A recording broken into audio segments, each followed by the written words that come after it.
And so now I'd like to ask Jacque Miller, our Family Consumer Science and Community Development Agent, to come forward and introduce her guest to speak about the FLTI program. Thank you.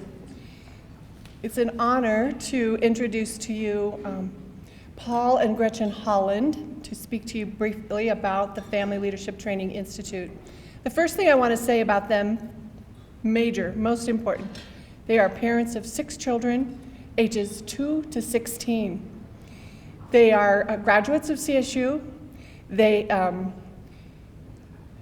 One has graduated in engineering and is now working at HP, Paul, and Gretchen is finishing up her master's degree in elementary education and will be finished soon. I also just want to mention that we have this opportunity to have one speaker, and in this case, I just couldn't separate these two. They came to us. I met them in 2008. They came to the training along with me initially to start the Family Leadership Training Institute. They served as facilitators for phase 1 as a co-team, and they have done that for at least 2 to 3 years. And they continue to help and support us as we grow new initiatives in the Family Leadership Training Institute, as we grow out and look at a youth curriculum. And so I could not separate them. I had to ask them both to come and share highlights from their experience since 2008 with FLTI. Paul and Gretchen Holland. Usually I'm introduced as Gretchen's husband, so. But Thomas Jefferson once said, "We in America do not have government by the majority. We have government by the majority who participate." The Founding Fathers believed that we were all capable of governing ourselves. And with the proper training and incentives, we could indeed govern ourselves. And over 200 years, that experiment has lasted. Also, for most of recorded history and into current times, we know that families have been the center of society and of culture.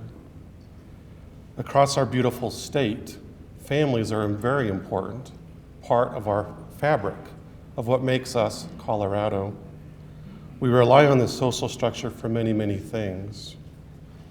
Now, for Gretchen and I, if you could look through our window into our family, Jacque mentioned that we've got 6 children, ages from 2 to 16. The first are 4 girls, and yes, if you're doing the math at home, 4 teenage daughters in a couple years is a little bit more than daunting to me.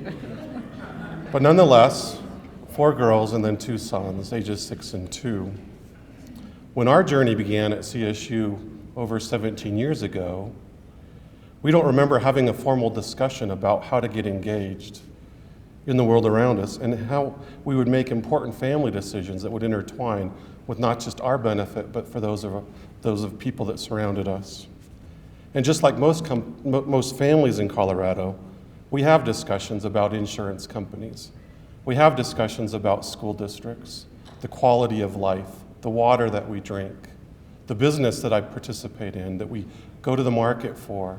All of these critical decisions are decisions that I think most of us take for granted, yet they are all decisions about civic engagement. Regardless of party, regardless of background, we all make decisions on a daily basis.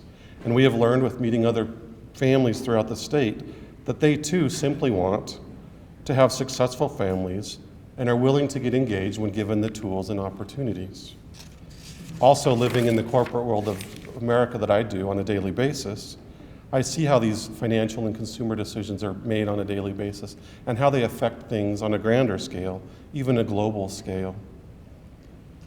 Today, we are here to celebrate what is the Family Leadership Training Institute, an organization that works across people, for people, that doesn't care about their party, that doesn't care about their educational background, that doesn't care about their income level.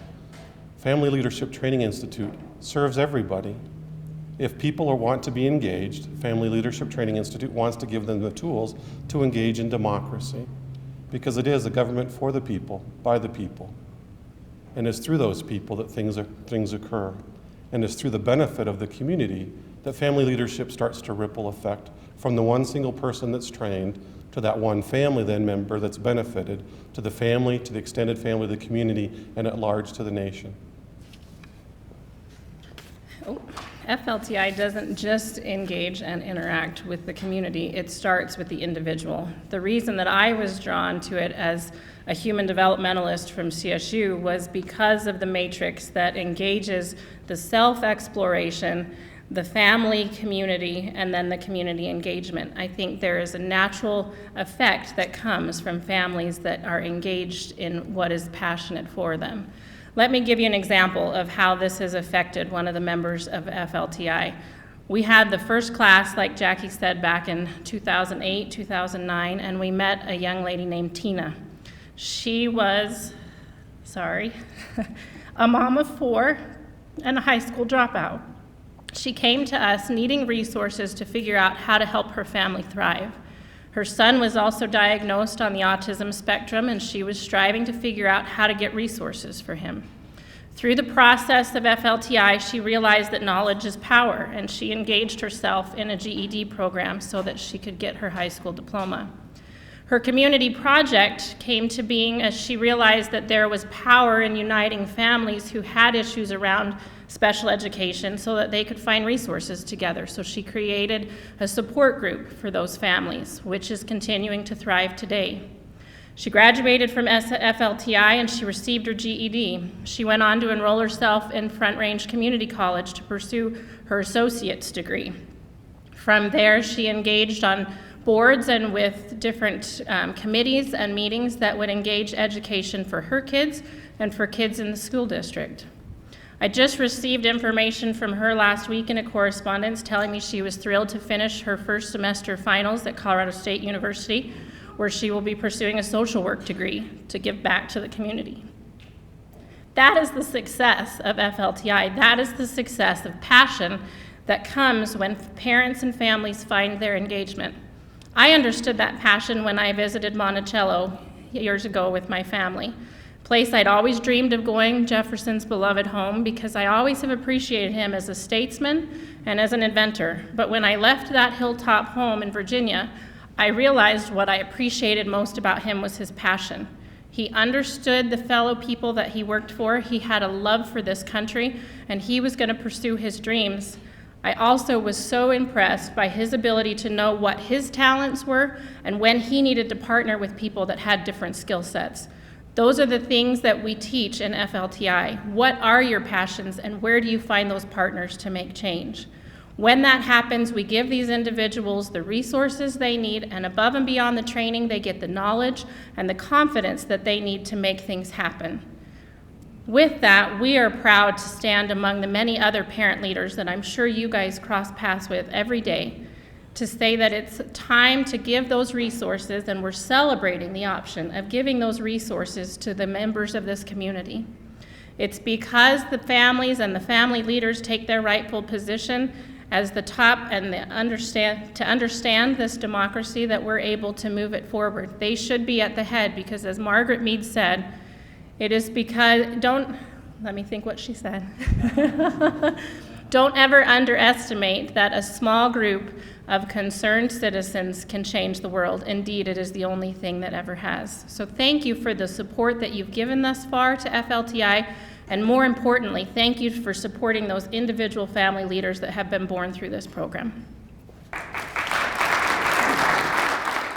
Thank you. That's a wonderful example of how education and experience can make a difference in one person's life who's making a difference in other people's lives as well.